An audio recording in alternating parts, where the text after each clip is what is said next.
Hello guys! Good morning! Nangahiwi naman akong bra. Ito. Basa. Sobrang basa yung skin ko. Kasi naman, gumagamit po ako ng moisturizer. Kasi maglagay ako ng makeup sa aking mukha. So before ko pa ito lagyan ng mga makeup, lagyan ko muna ng moisturizer para hindi mag-dry yung skin ko. Ayan. Para malambot. Pag mauga na to guys, na siya, penetrate na yung moisturizer sa aking skin.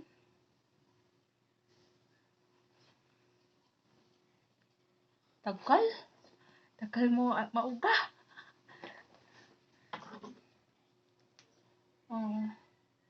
Pagkatapos nito guys, pag mauga na siya, kasi nalagyan ko ng marami, parang naramihan ko ata.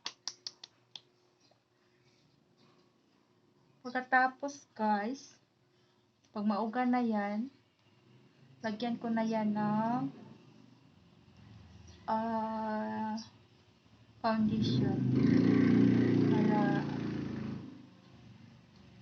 Lagyan natin yan ng foundation para pag-apply ng mga heavy nga makeup sa ating mukha, mawala na yung hindi na yung makita yung mga dark spot, mga bugas-bugas. Ba? Ano kinauga?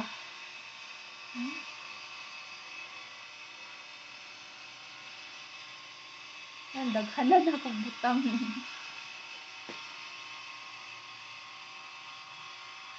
Ako guys, gusto ko sana mag-ribbon, pero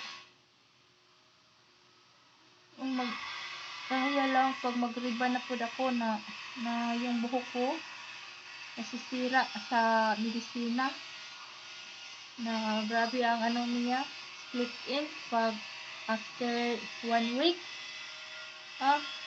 simula na siya. Kaya iniiwasan ko munang magpa-ribbon.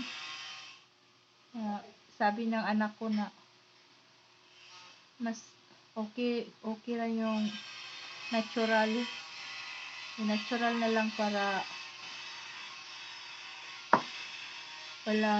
makuan siya, gumaling siya sa pag-dry ba.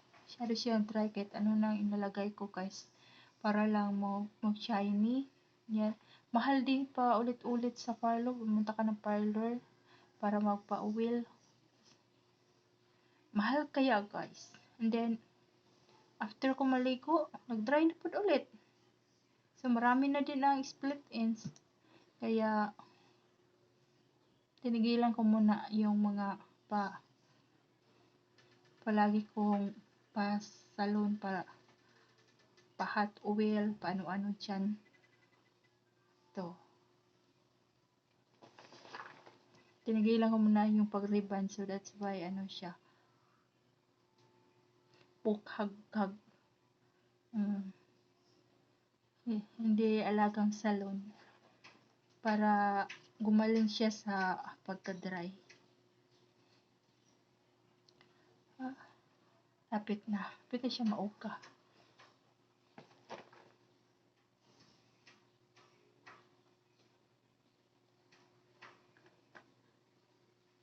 Sabi ng parlor, lagi ko daw suklayin yung buhok ko